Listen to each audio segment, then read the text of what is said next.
Bon alors bonjour Zara, on est vraiment ravis de t'avoir aujourd'hui dans cet endroit qui est très particulier, qui est le hall d'aviation du musée de l'armée belge. Et l'aviation, c'est un sujet que tu connais bien parce qu'on a tous suivi vraiment avec passion tes aventures. Alors pour rappel, tu as seulement 19 ans et tu viens de boucler un tour du monde en un peu plus de 5 mois à bord de ton petit monoplace. Et moi j'ai envie de dire, waouh, c'est vraiment hyper impressionnant et c'est vraiment un honneur de te rencontrer. Et je voudrais savoir, mais finalement, allez, c'est quand même assez spécial. Donc comment ça t'est venu cette idée de vouloir voyager seul à travers le monde? Oh, merci beaucoup, je suis contente d'être ici. Et moi, j'ai eu beaucoup de chance, mes parents sont pilotes. Donc quand j'étais petite, j'ai déjà commencé à voler les avions depuis que je pense que j'avais 3 mois. C'est la première fois quand j'étais dans un avion. Et depuis lors, je voulais toujours chercher pour la prochaine aventure. J'aime beaucoup les aventures. Donc pour moi, une des plus grandes aventures, c'est de voler autour du monde. Et j'y rêve depuis super longtemps, mais je pensais jamais que ça allait être possible. Donc quand je finissais l'école, l'année passée, quand j'avais 18 ans, je me suis dit, peut-être qu'en fait, je peux voler autour du monde si je m'y mets dedans 100%. Et donc j'ai commencé à planifier la route, trouver du sponsoring, et puis je suis partie en août. Et est-ce que tu as des modèles ou des inspirations? Parce que c'est vrai qu'il y a, et en Belgique, des grands aventuriers. C'est, je dois te dire, plus souvent des hommes un peu plus âgés que des jeunes femmes comme toi. Mais est-ce que tu as des modèles qui t'inspirent particulièrement dans ton désir de voyage et d'aventure? Quand j'étais plus jeune, je pense moins de modèles femmes pilotes parce que j'en connaissais aucune, sauf ma mère et puis mon père aussi. Donc je pense que mes parents étaient mes plus grandes inspirations quand j'étais jeune. Depuis que j'ai commencé ce tour du monde, des femmes comme Amelia Earhart, Amy Johnson, c'est des femmes incroyables. Même réfléchir à voler le tour du monde sans GPS, sans communication satellite, pour moi, ça c'est fou. Et donc, tu as fait pendant près de 5 mois le tour du monde. Raconte-nous un peu, c'est quoi les moments les plus marquants? C'est quand même des histoires incroyables.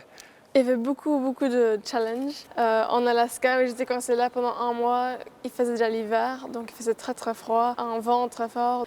En Californie, il y avait des grands feux et là j'avais beaucoup de mal. J'étais en train de voler à 10 000 pieds et puis la fumée devenait de plus en plus grosse, il y avait beaucoup de turbulences.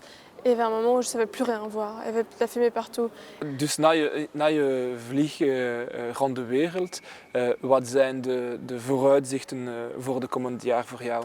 Dus ik hoop zelf om naar de universiteit te gaan in september, maar daarvoor hoop ik om met mensen over mijn ervaringen te praten en zolang als ik kan meisjes te proberen aanmoedigen om te beginnen vliegen of zelfs in STEM te gaan. Au sein du gouvernement belge, moi je m'occupe de la promotion des sciences. Et un des plus grands défis auxquels on fait face aujourd'hui dans les auditoires de sciences, il y a moins de 20% de jeunes filles qui s'y engagent.